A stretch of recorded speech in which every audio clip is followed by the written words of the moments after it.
So then let's consider first of all, what is a mind in the grip of vicious circles? Well, one of the most obvious instances that we all know is the phenomenon of worry. The doctor tells you that you have to have an operation. And that has been set up so that automatically everybody worries about it. But since worrying takes away your appetite and your sleep, it's not good for you. So the doctor tells you not to worry because he wants you on the operating table in a state of good health, well rested, etc. But you can't stop worrying, and therefore you get additionally worried that you are worrying, and therefore will not be in the right shape to be on the operating table. And then, furthermore, because that is quite absurd, and you are mad at yourself because you do it, you are worried because you worry because you worry. That is a vicious circle. Another form of vicious circle is when a person is convinced that they ought to be unselfish, and are so convinced for selfish reasons. I would like to think of myself as an unselfish person, because that's the sort of person I'm supposed to be. So therefore I have a selfish reason for wanting to be unselfish, and because of that, no amount of effort will ever succeed in making me unselfish, but will only succeed in sending me round in circles. I'll be proud that I'm humble, etc. That is chitta vritti, turnings of the mind. See? So now, yoga is initially stopping that. Can you allow your mind to be quiet? Isn't it difficult? Because the mind seems to be like a monkey, jumping up and down and jabbering all the time. Once you've learned to think, you can't stop. And an enormous number of people devote their lives to keeping their minds busy and feel extremely uncomfortable with silence.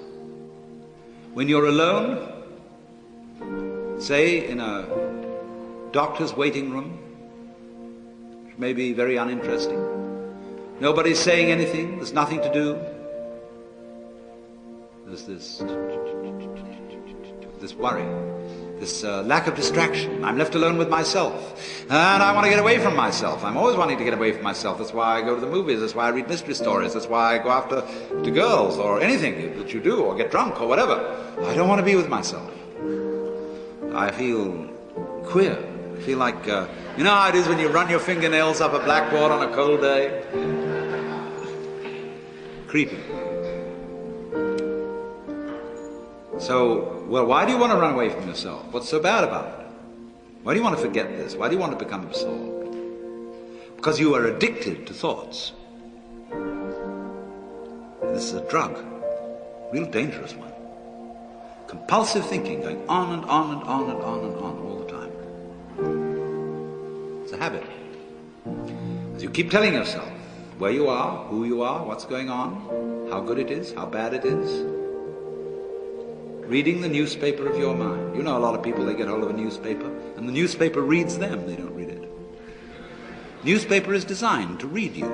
Typographers, the layout people, very carefully calculate how to carry your eye from one end of it to another.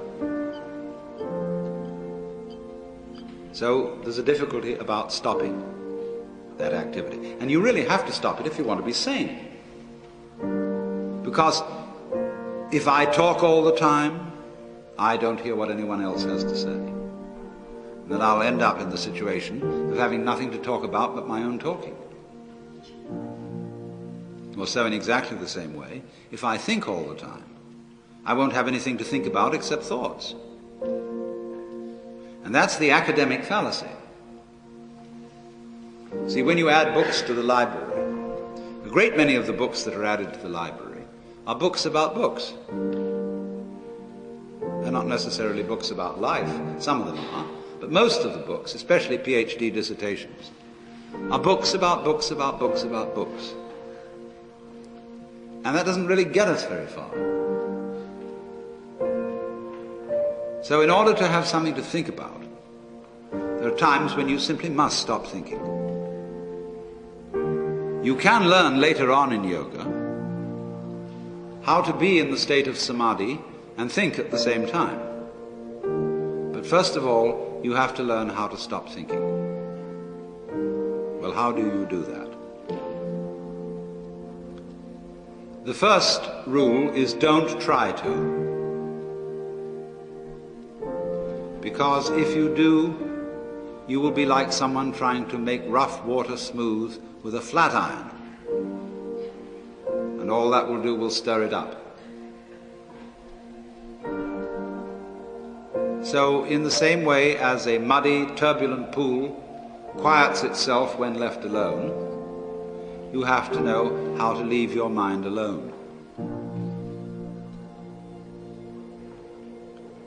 It will quiet itself.